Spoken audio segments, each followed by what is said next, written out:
আওয়াজ উঠলো, ওমর রাদিয়াল্লাহু তাআলা আনহু মুসলমান হত্যা করেছেন। নবী করিম সাল্লাল্লাহু আলাইহি সাল্লামের কাছে খবর এলো, নিহত ব্যক্তির আত্মীয় স্বজনেরা দিয়ত দাবি করলো। আল্লাহ তাআলা কোরআনে কারীমের আয়াত নাজিল করে দিলেন।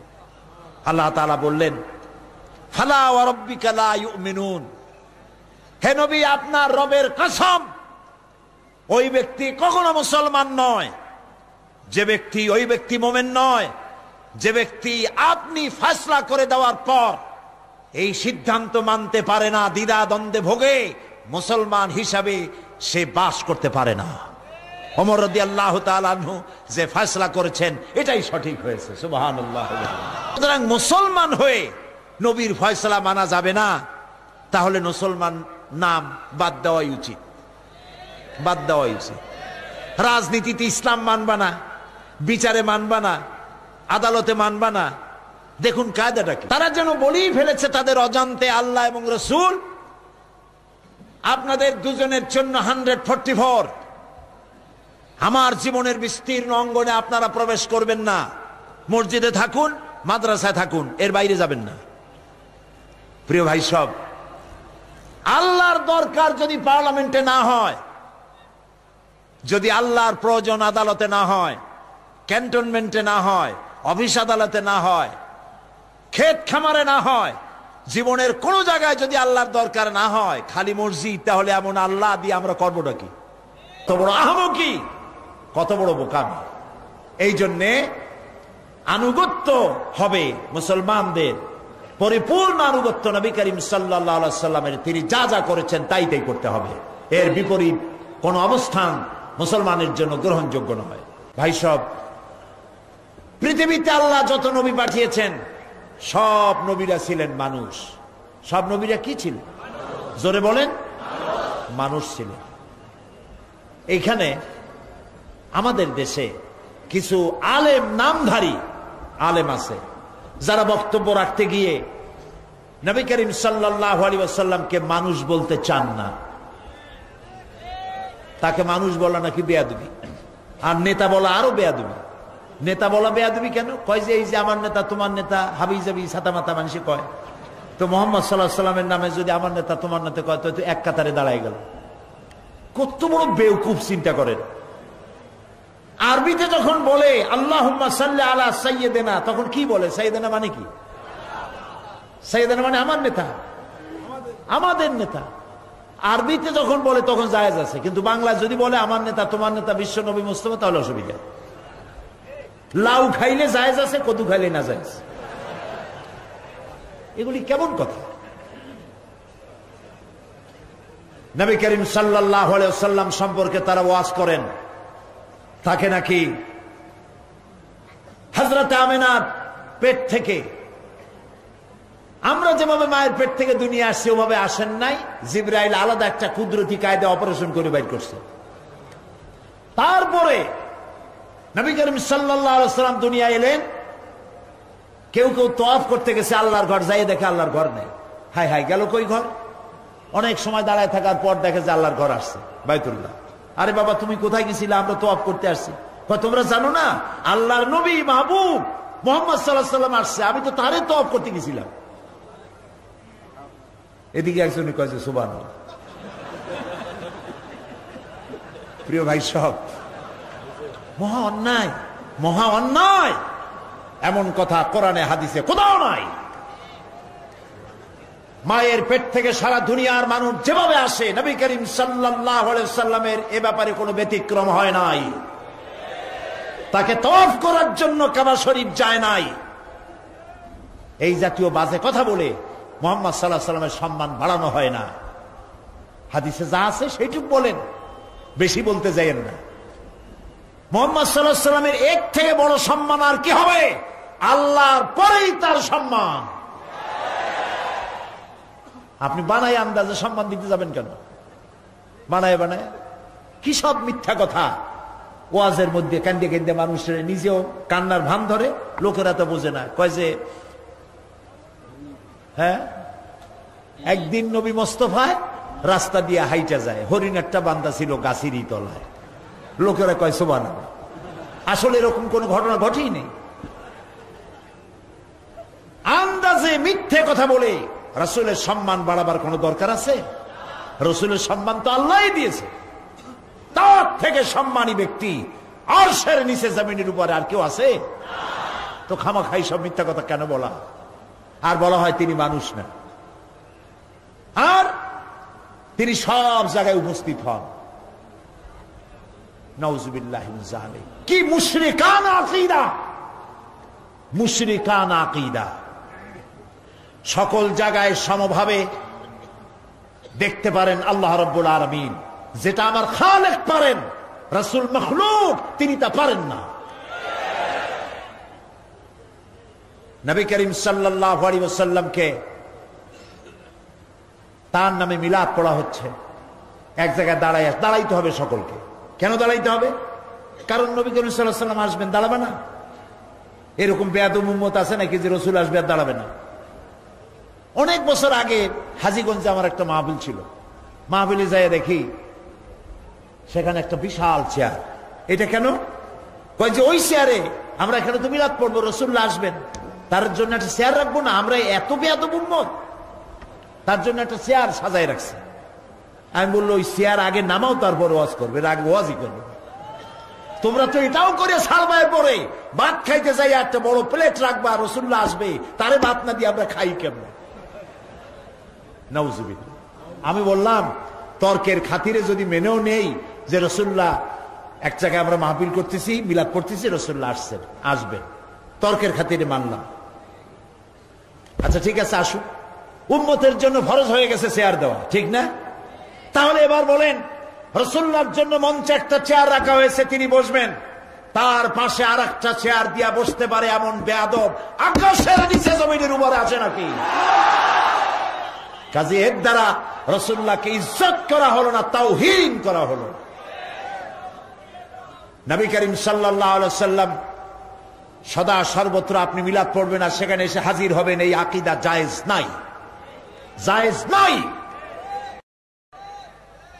মিলাদ শরীফ আবিষ্কার হয়েছে নবী করিম সাল্লাল্লাহু আলাইহি ওয়াসাল্লামের ইন্তেকালের অন্তত 600 বছর পরে। ইয়া নবী সালামু আলাইকা এরকম একসাথে কোরাস গাওয়ার এই ব্যবস্থা রাসূলের যুগে ছিল না, সাহাবায়ে কেরামের যুগে ছিল না, তাবিঈনদের যুগে ছিল না, তাবে তাবিঈনদের যুগে ছিল না, আইম্মায়ে মুস্তাহিনদের যুগে ছিল না। প্রিয় ভাই সব, সুতরাং আমাদেরকে রাসূলকে মহব্বত আন্দাজে করলে হবে না। আপনি কি বলতে পারবেন রাসূলের একজন সাহাবী রাসূলকে যে মহব্বত দিয়েছে সারা পৃথিবীর সব মানুষ একত্রিত হয়ে সেই মহব্বত দিতে পারবে? একজন সাহাবী, আব্দুল্লাহ নাম আব্দুল উজ্জা। নবী করিম সাল্লাল্লাহু আলাইহি ওয়াসাল্লাম হিজরত করেছেন, তিনি নবীর আশেক হয়ে গেছেন। কাফের ছেলে, 20 বছর বয়স, আশেক হয়ে গিয়েছেন নবীর জন্য। নবী করিম সাল্লাল্লাহু আলাইহি ওয়াসাল্লামের চেহারা, তার কথাবার্তা, তার ব্যবহার, পাগল হয়ে যায় মানুষ। সুবহানাল্লাহ কোন? এমন কোন মানুষ নাই যে একবার তাকাবে আর চোখ ফিরাইতে পারবে। চোখে পলক দিত না মানুষেরা, পলক দিলে পরে ওই সময়টুকু নবীরে দেখতে পারবো না, এই জন্য চোখ খোলা রাখতো তাকে দেখার জন্য। আব্দুল উজ্জা রাসূলের হিজরতের পর চাচার কাছে তিনি ছিলেন, গরিব মানুষ। গিয়ে বলছে, চাচা, মুহাম্মদ সাল্লাল্লাহু আলাইহি ওয়াসাল্লাম যে আখিরি জামানার পয়গম্বর, আপনি কি বিশ্বাস করেন? কইছে মনে হয়, হইতেও পারে। আচ্ছা তাহলে আপনি কি ঈমান আনবেন? কয় না, ঈমান আনবো না। আব্দুল্লাহ বলছে, চাচাজি আমি আপনার অপেক্ষায় ছিলাম, আমি মনে করেছি আপনি ঈমান আনবেন, তারপরে আমি আপনার সাথে ঈমান আনবো, কিন্তু আমি তো আর ধৈর্য রাখতে পারছি না। আমি যখন জানতে পারলাম আপনি ঈমান আনবেন না, আমি আপনাকে শুনাইয়া তাওহীদের কালেমার সাক্ষী দিতেছি, আল্লাহরে শুনাইয়া লা ইলাহা ইল্লাল্লাহু মুহাম্মাদুর রাসূলুল্লাহ। চাচা বলছে, আব্দুল উজ্জা তুমি জানো এর পরিণতি কি? কয় না, জানি না। এর পরিণতি হচ্ছে তোমার বাড়ি ঘর, উট, ছাগল, ভেড়া, দুম্বা যা আছে সব আমার দেওয়া, এগুলিকে ছেড়ে দিতে হবে। তিনি বললেন, ছেড়ে দিলাম। সব ছেড়ে দিলাম। তোমার ঘর এটাও আমার দেওয়া, এটাও বাদ দিলাম। তোমার পরনে যে লুঙ্গি, গায়ে যে কাপড়, এটা আমার দেওয়া, এটাও বাদ দিতে হবে। দিলাম বাদ, কাপড় খুলে ফেলে দিল, জামাও খুললো, লুঙ্গিও খুলে দিল। উলঙ্গ হয়ে, সর্বহারা হয়ে মায়ের কাছে চলে গেছেন। মা তার ভরা যুবক এই ছেলেকে উলঙ্গ দেখে 2 হাত দিয়ে চোখ ঠেসে ধরেছেন। বাবা, তোমার এই দুরবস্থা কেন? তিনি বললেন, মা, আমি রসুলের প্রতি, আল্লাহর প্রতি ঈমান এনেছি, তাই আমার এই দুরবস্থা। তুমি আমার কাছে কি চাও? তিনি বললেন, মা, আমি আপনার কাছে শুধু একটা কাপড় চাই, আমি মদিনায় যেতে চাই রসুলের কাছে। মা বলল, আমার কাছে তো কাপড় নাই, আমি গরিব মানুষ, একটা ছেঁড়া কম্বল আছে। এই ছেঁড়া কম্বলটা তিনি পরলেন, হাঁটু বের হয়ে থাকল। পায়ে হেঁটে, কখনো কোনো যানবাহনে করে, কষ্ট করে, দীর্ঘদিন হেঁটে, খেয়ে না খেয়ে মসজিদ নববীতে গিয়ে পৌঁছে গেছেন। নবীজি ঘরের থেকে বের হয়ে আব্দুল্লাহ কেভাবে দেখতে পেয়ে মাথার চুল উস্কো খুস্কো, চোখ ক্ষুধার যন্ত্রণায় গর্তের ভিতরে চলে গেছে। তিনি প্রশ্ন করলেন, তুমি কে? তিনি বললেন, আমার নাম আব্দুল উজ্জা। তোমার এই অবস্থা কেন? তিনি সব খুলে বললেন। নবীজি বললেন, তোমার নাম আব্দুল উজ্জা নয়, আমি তোমার নাম রেখে দিলাম আব্দুল্লাহ। আসহাবে সুফফাকে ডেকে বললেন, এই আব্দুল্লাহকে কোরআন শরীফ শিখাও। তিনি কোরআন শরীফ শিখতেন। কোরআন শরীফ তেলাওয়াত করতে গিয়ে উচ্চস্বরে তেলাওয়াত করতেন। সাহাবীরা নালিশ করলেন নবীজির খেদমতে, আব্দুল্লাহর তেলাওয়াতের জ্বালায় এত জোরে তেলাওয়াত করে ঘুমাইতে পারি না, বিশ্রাম করতে পারি না। নবীজি বললেন, তোমরা আব্দুল্লাহকে তেলাওয়াত করতে দাও, যত খুশি জোরে তেলাওয়াত করুক। তার কারণ হলো তার ইমানটা এত চড়া দামে ইমান এনেছে, পরনের লুঙ্গিটাও আনতে পারে নাই। ইত্যবসরে তাবুকের যুদ্ধের দামামা বেজে উঠেছে। রোমানদের সাথে রাসূলুল্লাহর যুদ্ধ হবে। আল্লাহ নবী সাহাবায়ে কেরামদেরকে একত্রিত করে যুদ্ধের প্রস্তুতি নিলেন। সমস্ত লোকেরা টাকা পয়সা দিল, মহিলারা সোনা দানা দিলেন। সবগুলি নিয়ে রাসূলুল্লাহ রওনা করলেন। 30,000 সৈন্য নিয়ে নবীজি রওনা করেছেন তাবুকের দিকে। আর 2 লক্ষ সৈন্য আসছে রোমানদের। কিছু দূর যাওয়ার পরে হযরত আব্দুল্লাহ নবীজির সামনে এসে দাঁড়ালেন। বললেন, ইয়া রাসূলুল্লাহ, সাহাবায়ে কিরাম পুরুষ আর নারীরা যা তাদের কাছে ছিল সব খুলে খুলে আপনাকে দিয়ে দান করেছে জিহাদের জন্য। আমার কাছে কিছুই নাই, আমি তো কিছু দিতে পারলাম না। হে রাসূল, আমি আপনার কাছে দোয়া চাই, আপনি আমার জন্য দোয়া করেন, আমি যেন এই জিহাদের ময়দানে আমার জীবনটা দিয়া যেন ইসলামকে সাহায্য করতে পারি। নবীজি বললেন, একটা গাছের বাকল নিয়ে আসো। হযরত আব্দুল্লাহ গাছের বাকল নিয়ে আসলেন। আল্লাহ নবী বাকলটা হযরতে আব্দুল্লাহর হাতে বেঁধে দিয়ে বললেন, আয় আল্লাহ, আমি আব্দুল্লাহ রক্তকে কাফেরদের জন্য হারাম করে দিলাম। হযরতে আব্দুল্লাহ কেঁদে উঠলেন, বললেন, ইয়া রাসূলুল্লাহ, আমার আশা ছিল জিহাদের ময়দানে যুদ্ধ করে শহীদ হয়ে জান্নাতে যাব, আর আপনি আমার রক্ত কাফেরদের জন্য হারাম করে দিলেন। আল্লাহর নবী বলেন, আব্দুল্লাহ, কোনো চিন্তা করো না, এখন যদি তোমার জ্বরেও মৃত্যু হয়, ঘরের মধ্যে বসে আল্লাহ তোমাকে শাহাদাতের দরজা দিবে। তাবুকের প্রান্তরে সাহাবায়ে কেরাম উপস্থিত হলেন। রোমান 2 লক্ষ সৈন্যরা, আল্লাহর নবী নিজে এসেছেন শুনে ভয়তে পালিয়ে গেল। বিনা যুদ্ধে জায়গা দখল হয়ে গেল।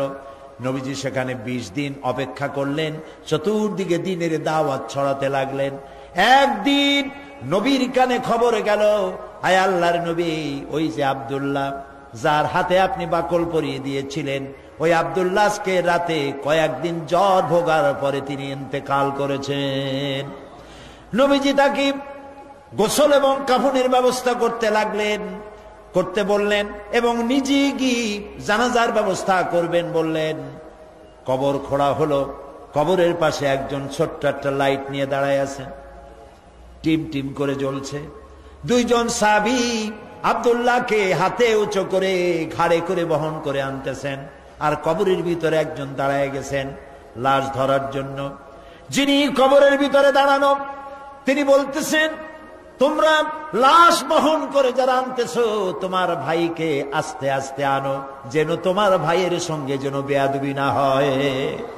কবরের ভিতরে দাঁড়িয়ে যিনি আব্দুল্লাহ লাশ ধরে কবরে শোয়াই দিলেন তিনি আর কেউ নন, তিনি রহমতের নবী বিশ্ব নবী মুহাম্মদুর রাসূলুল্লাহ। নিজ হাতে কবরে শোয়াই দিলেন। বহন করে যারা এনেছিলেন তারা হলেন আবু বকর, ওমর রাদিয়াল্লাহু তাআলা আনহুমা, আর আলো নিয়ে যিনি দাঁড়িয়েছিলেন তিনি হযরত বেলাল। কবরের ভিতরে আব্দুল্লাহকে শুইয়ে দিয়ে তার উপরে মাটির আচ্ছাদন দিয়ে নবীজি দুইখানা হাত আল্লাহর দরবারে তুলে ধরে বলেন, রব্বুল আলামিন, আজকের সন্ধ্যা পর্যন্ত আমি আব্দুল্লাহর উপরে খুশি ছিলাম, রাজি ছিলাম। আয় আমার আল্লাহ, তুমি আব্দুল্লাহর প্রতি খুশি আর রাজি হয়ে যাও। হযরত আব্দুল্লাহ ইবনে মাসউদ রাদিয়াল্লাহু তাআলা আনহু তিনিও সেখানে উপস্থিত ছিলেন। তিনি কেঁদে উঠে বললেন, আহারে, আজ যদি আব্দুল্লাহ লাশ না হইয়া আমার লাশটা যদি হইতো ভাগ্য ভালো হয়ে যেত। নবীজি বলছেন, আয় আল্লাহ, আজকের সন্ধ্যা পর্যন্ত আমি আব্দুল্লাহর উপরে রাজি, তুমি আব্দুল্লাহর প্রতি রাজি হয়ে যাও। সুবহানাল্লাহ। প্রিয় ভাই সব, একজন সাহাবী রাসূলকে যে সম্মান দিয়েছে, ভালোবাসা দিয়েছে, সারা দুনিয়ার মানুষ এই ভালোবাসা একত্রিত হয়ে দিতে পারবে না। সুতরাং ইয়া নবী সালাম আলাইকার মধ্যে মহব্বত না, মহব্বত হলো রাসূলের দেওয়া আদর্শ বাস্তবায়িত করার মধ্যেই মহব্বত। হক কথা বলার জন্য রাসূল মার খেয়েছেন, সাহাবায়ে কেরাম মার খেয়েছেন। আমরা হক কথা বলতে ভয় পাই, অনেকে ভয় পান হক কথা বলতে। হক কথা বলতে যদি দাওয়াত না হয়, যত পারা যায় মাইজিয়া ঘষিয়া কথা কইয়া টইয়া কোন রকম গোলে মালে যাবে দিন, পকেট ভরলেই হয়, ঠিক কিনা? পকেট ভরার কাম হাদিয়া তোহবার কাম। প্রিয় ভাই সব, এটা হাদিয়া তোহবার রাস্তা না, এ রাস্তা রক্ত পিচ্ছিল, এ রাস্তা বড় কঠিন, দান দান শহীদ হওয়ার রাস্তা, কাঁচা কলিজা চাবায় খাওয়ার রাস্তা। হযরত হামজা রাদিয়াল্লাহু তাআলা আনহুর কলিজা চাবায় খেয়েছিল কাফেররা। এই কষ্ট করার পর ইসলাম এসেছে। ইসলামকে টিকিয়ে রাখতে হবে এবং দুনিয়ার সামনে প্রমাণ করতে হবে মুসলমানেরাই কেবলমাত্র আদর্শবান, পৃথিবীর শান্তি স্বস্তি মুসলমানেরা দিতে পারে, ইসলাম দিতে পারে, এটা বুঝাতে হবে। কিন্তু যে পথে আমাদের লোকেরা রওনা হয়েছে এই পথ আসল পথ নয়। একজন ব্যক্তির পিছনে দৌড়ানো, শখসপরস্তি, ব্যক্তি পূজা, মাজার পূজা, পীর পূজা, এইসব পূজা দিয়ে গোটা দেশ কোথায় যাচ্ছে? আদর্শ ছেড়ে দিয়ে। প্রিয় ভাই সব, এই জন্য আমাদেরকে বুঝতে হবে, এই ধারণা বদ্ধমূল করে নিতে হবে, আল্লাহ যত নবী পাঠাইছেন সব নবীরা কি ছিলেন? মানুষ। বলেন সবাই। কিন্তু কাফেরেরা এটা মানতে পারে নাই। কাফেরেরা বলতো, মা হাদা ইল্লা বাশারুম মিসলুকুম ইউরিদু আন ইয়াতাফাদ্দালা আলাইকুম ওয়ালাউ শাআল্লাহু লাআনজালা মালাইকাতাম মা সামি'না বিহাদা ফি আবাইনাল আউয়ালিন। মা হাদা ইল্লা বাশারুম মিসলুকুম, এই যে নবী, এ তো মানুষের মতো। এটা কি কথা? তার আলাদা একটা ফজিলত আমাদের উপর থেকে কি হবে? আল্লাহ যদি ইচ্ছে করতেন তো ফেরেশতাই তো পাঠাই দিতেন নবী করে আমাদের জন্য। মা সামি'না বিহাযা ফি আবাইনাল আউয়ালিন, এটা আমাদের বাপ দাদার মুখেও কোনোদিন শুনি নাই যে মানুষ নবী হয়। এটা কথা হইল? এ কি নবী? তারা বিশ্বাস করতে পারত না। তারা বলতো, মা হাদা ইল্লা বাশারুম মিসলুকুম ইয়াকুলু মিম্মা তাকুলুনা মিনহু ওয়া ইয়াশরাবু মিম্মা তাশরাবুন। এ কি নবী যে আমরা যা খাই তাই খায়, আমরা পান করি তারাও পান করে? এই ধরনের চিন্তা তাদের ছিল, ওই কুবুরি চিন্তা এখন মুসলমানদের মধ্যে ঢুকছে। নবীর মানুষ কোয়া যাবে না, কন্যা উজুবিল্লাহ। মুসা আলাইহিস সালাম এবং হারুন আলাইহিস সালাম যখন নবুয়তের দাবি নিয়ে গিয়েছিলেন, কাফেরেরা বলেছিল আনুমিনু লিবাশারাইনি মিসলুনা, আমরা কি ঈমান আনবো এমন দুই ব্যক্তির উপরে যারা আমাদের মতো মানুষ, তাদের উপর ঈমান আনবো, এটা কেমন কথা? মা লিহাদার রাসূল ইয়াকুলুত তুআম ওয়া ইয়ামশি ফিল আসওয়াক, কেমন রাসূল যে আমাদের মতো বাজারে যায়, আমাদের মতো ভাত খায়। ওরা চিন্তা করতো যে রাসূল যিনি হবেন তিনি হয়তো ফেরেশতা হবে বা অন্য কিছু হবে, জিন হবে। আল্লাহ রাব্বুল আলামিন বলেন, পৃথিবীতে যদি সব ফেরেশতারা স্বাচ্ছন্দ্যে ঘোরাফেরা করতো তাহলে আমি এখানে ফেরেশতা নবী করে পাঠাইতাম। আমি যে মানুষের জন্য মানুষ নবী করেছি, এটা তো সারা পৃথিবীর মানুষের জন্য ইহসান করেছি। আমাদের জন্য যদি ফেরেশতা নবী করা হতো তাহলে সেটা কি আমাদের জন্য কল্যাণ হতো না অসুবিধা হইতো? মারাত্মক অসুবিধা হতো। ফেরেশতা তো পুরুষও না নারীও না, তারা তো জানে না মানুষের সমস্যা কোথায়। কলকারখানার মালিকের সাথে শ্রমিকের যখন লাগে, ফেরেশতা বুঝবে কি এটা মীমাংসা কেমন হবে? স্বামী স্ত্রীর যখন ঝগড়া লাগে তো ফেরেশতা কি করে বুঝবে স্বামী স্ত্রীর ঝগড়া লাগে কেন? ফেরেশতা তো পুরুষও না মেয়ে লোকও না, তার তো বউ নাই স্বামীও নাই।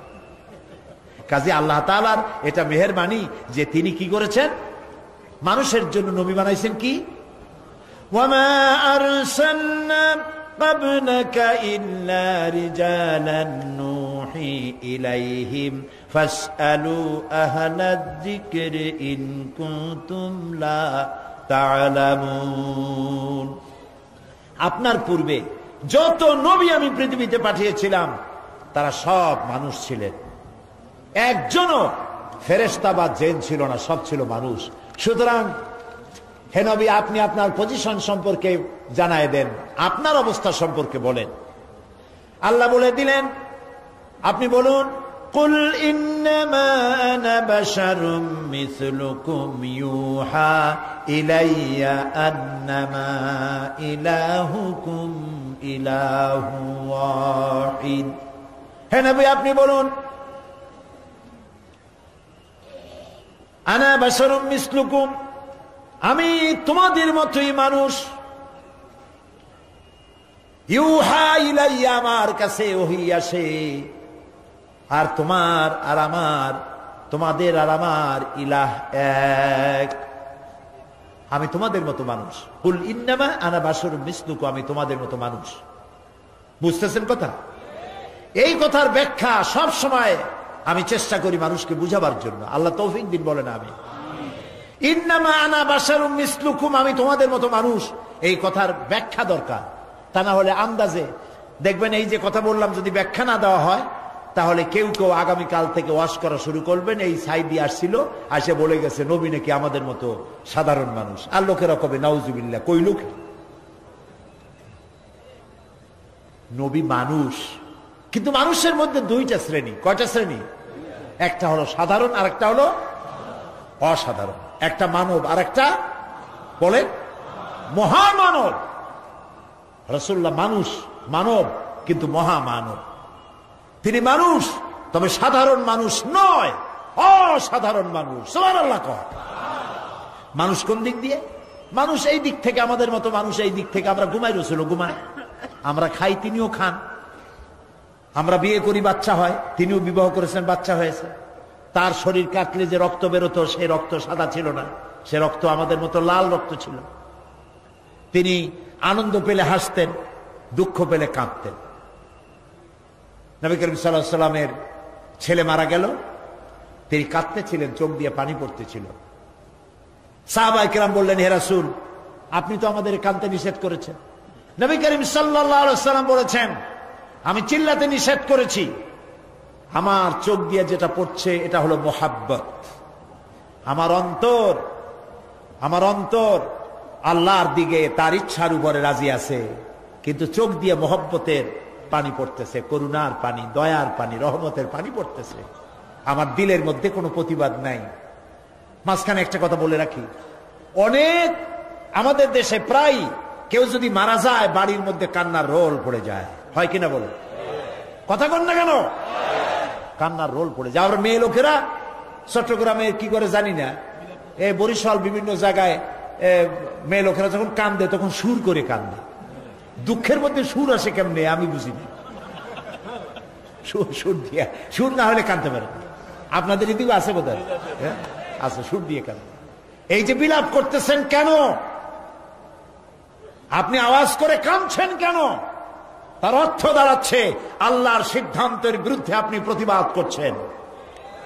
বলেন নাউজুবিল্লাহ, বলেন নাউজুবিল্লাহ। আজকে সকালে আমি এক মহিলার জন্য দোয়া করেছিলাম। বিশ্ব ইসলামী আন্দোলনের নেতা অধ্যাপক গোলাম আজম, জামাত ইসলামী বাংলাদেশের সাবেক আমির, তার বড় ছেলের বউ, পুত্রবধূ সালমা মুন্নি নাম, তার এই পুত্রবধূ আমাকেও শ্বশুরের মতো ভক্তি করেছে, মহব্বত করেছে। দীর্ঘদিন রোগ ভোগের পরে মারা গেলেন কদিন আগে। আল্লাহ যেন তাকে জান্নাতুল ফেরদাউসের মেহমান বানায় দেন। কথাটা আনলাম এই কারণে, তার ছোট্ট মেয়ে মামুনের স্ত্রী গোলাম আজম সাহেবের নাতনি, ছোট্ট নাতনি নাম নুসাইবা, আমাদের পাশে বসা, চোখ থেকে দরদর করে পানি পড়ছে, মুখে কোনো আহা উহু নাই। আমার স্ত্রীর কাছে শুনলাম, তিনিও দেখতে গিয়েছিলেন, তার কাছে শুনলাম ছোট্ট মেয়েটা মায়ের মুখের দিকে তাকায় আছে, ছেলেগুলি মায়ের মুখের দিকে তাকানো, কোনো শব্দ নাই, শুধু চোখ দিয়ে পানি পড়ছে। একটা মুমিনের বাড়ি, কোন মানুষ মারা গেলে এটাই হওয়া উচিত। আপনি আওয়াজ করে কাঁদবেন, তার অর্থ হল আল্লাহর ফয়সালার বিরুদ্ধে প্রতিবাদ করছেন। বলেন নাউজুবিল্লাহ। আপনার কলিজার টুকরা সন্তান মারা গেছে, আপনি বলুন ইন্না লিল্লাহি ওয়া ইন্না ইলাইহি রাজিউন। একটা গোলাম এর থেকে আর বেশি কি বলতে পারবে? গোলামের কোনো সে নাই। মাবুদের সিদ্ধান্ত, সিদ্ধান্ত কার? আল্লাহ রাব্বুল আলামিনের। সেই জন্য নবী করিম সাল্লাল্লাহু আলাইহি ওয়াসাল্লাম তিনি মানুষ ছিলেন, আনন্দ পেলে হাসতেন, তবে আমাদের মতো হাসতেন না, মুস্কি হাসতেন। আমাদের দেশে মানুষ হাসে, হাসের কায়দা দেখছেন? কত কায়দা! হায় হায়, নাট্য হাসি, পৈশাচিক হাসি, অট্ট হাসি, পাজামার ফিতা ছেঁড়া হাসি, এরকম না। নবী করিম সাল্লাল্লাহু আলাইহি ওয়াসাল্লাম যখন হাসতেন শরীর মোবারক কাঁপত না। সুবহানাল্লাহ। কোথায় যাবেন? কি এর নেতা ফেতা মানুষের সাথে নামাজ রোজা কোরআন হাদিস ছাড়িয়ে দিয়ে একটা আসলো, তার পিছনে পাগলের মতো দৌড়ালেন। এটা মুসলমানের কাজ নয়। নবী করিম সাল্লাল্লাহু আলাইহি ওয়াসাল্লাম মুস্কি হাসতেন, দাঁত মুবারকের কিছুটা অংশ দেখা যেত। মোচ ছিল কালো, দাড়ি ছিল কালো, ঠোঁট মোবারক ছিল গোলাপের পাপড়ির মতো লালচে, দাঁতগুলো ছিল মুক্তোর মতো। এর মধ্য থেকে যখন তিনি হাসতেন মনে হতো কালো মেঘের মধ্য দিয়ে বিদ্যুৎ চমকে যাচ্ছে, মানুষেরা পাগল হয়ে যেত মহব্বতে। তিনি মানুষ, তবে আমাদের মতো সাধারণ মানুষ নন, অসাধারণ মানুষ। আল্লাহ রাব্বুল আলামিন তার শারীরিক শক্তি, মানসিক শক্তি, রুহানি শক্তি যা দিয়েছিলেন কোন মানুষের সাথে তার তুলনা হবে না। তবে তিনি মানুষ, এতে কোনো সন্দেহ নেই। কথা কি বুঝাইতে পারছি? কথা কি বুঝছেন? জিন্দিগিতেও বলবেন না যে আমাদের মতো সাধারণ মানুষ, কবিরা গুনাহ হবে। সাধারণ মানুষ যদি হয় তাহলে তো তিনি গুনাহ করতে পারবেন।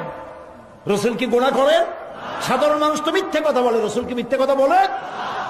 সেই জন্য সাধারণ মানুষ কখনো বলবেন না। তিনি মানব, মহামানব। তিনি মানুষ, অসাধারণ মানুষ। তিনি আল্লাহর নবী, তার পরিচয় হচ্ছে আল্লাহর নবী। গায়ব সম্পর্কে কথা আসে যে নবী করিম সাল্লাল্লাহু আলাইহি ওয়াসাল্লামের গায়বী ইলম সম্পর্কে না, আল্লাহ যেটুকুন জানাইছেন তার থেকে বেশি কিছু তিনি জানেন না। আল্লাহ রাব্বুল আলামিন তাকে দিয়ে বলাচ্ছেন قل لا أقول لكم عندي خزائن الله ولا أعلم الغيب ولا أقول لكم إني ملك إن يتبع إلا ما يوحى إلي বলুন আমি তো তোমাদের এই কথা বলি না যে আমার কাছে আল্লাহর বিপুল ধনরাশি আছে, এবং এটাও বলি না যে আমার কাছে গায়বের ইলম আছে। আল্লাহ তাআলা বলছেন যে বলেন আপনার কাছে গায়বের ইলম নাই। নবীজি আরো বলেন ওয়ালাউ কুনতু আ'লামুল গায়বা নাস্তাকসারতু মিনাল খায়র ওয়া মা মাসসানিয়াস সু। হ্যাঁ নবী আপনি বলেন আমার কাছে যদি গায়বের ইলম থাকতো তাহলে আমি সব ভালো ভালো জিনিসগুলি আমার জন্য বেছে নিতাম, আর কোন অকল্যাণ আমাকে স্পর্শ করতে পারত না। নবী যদি গায়ব জানতেন তায়েফের ময়দানে মার খেতেন না, তিনি টের পাইয়া গায়বী ইলম দ্বারা জায়গা থেকে সরে পড়তেন। ওহদের ময়দানে গায়েব যদি তিনি জানতেন তাহলে ওহদে দান্দান মোবারক শহীদ হওয়ার আগে নিজে সরতেন, হামজা রাদিয়াল্লাহু তাআলা আনহুকে সরাই দিতেন। এগুলো ঠিক কিনা?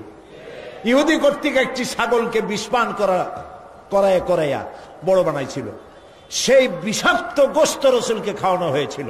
তিনি যদি গায়েব জানতেন তাহলে এটা খাইতেন না, এবং মৃত্যুর সময় যন্ত্রণা উঠত না, কষ্ট পেতেন না। হযরত আয়েশা রাদিয়াল্লাহু তাআলা আনহার ব্যাপারে ইফকের ঘটনায় তিনি যদি গায়েব জানতেন তাহলে মাসাদিক কাল পর্যন্ত ওহীর অপেক্ষায় বসে থাকতে হতো না, নিজের প্রিয়তমা স্ত্রীকে ঘরে ফিরে আনতে পারতেন। এ ধরনের অসংখ্য ঘটনা আছে যার দ্বারা বোঝা যাচ্ছে যে তার কাছে গায়বের ইলম নাই। অতটা আছে যতটা আল্লাহ জানিয়েছেন। গায়ব কেবলমাত্র কার কাছে? ওয়া ইনদাহু মাফাতিহুল গায়ব লা ইয়ালামুহা ইল্লা হুয়া। একমাত্র আল্লাহর কাছেই গায়বের ইলম আছে, এবং এই গায়েবের ইলমের চাবিকাঠি কেবল আল্লাহর কাছে, আর কারো কাছে নাই। একেবারে পরিষ্কার কথা। সুতরাং গায়েবের ইলমের ব্যাপারেও আমাদেরকে বিশ্বাস করতে হবে নবী ততটা জানেন যতটা তাকে আল্লাহ জানানো জরুরত বোধ করেছেন।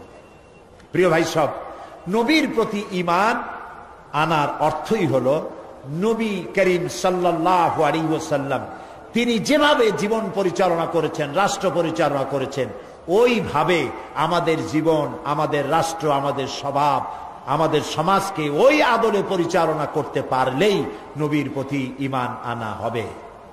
এই নবীর প্রতি ঈমান রাষ্ট্রীয়ভাবে, সামাজিকভাবে, আন্তর্জাতিকভাবে কিভাবে আমাদের পালন করতে হবে সেই কথাগুলি বলবো আপনাদের সামনে আগামীকাল ইনশাআল্লাহ।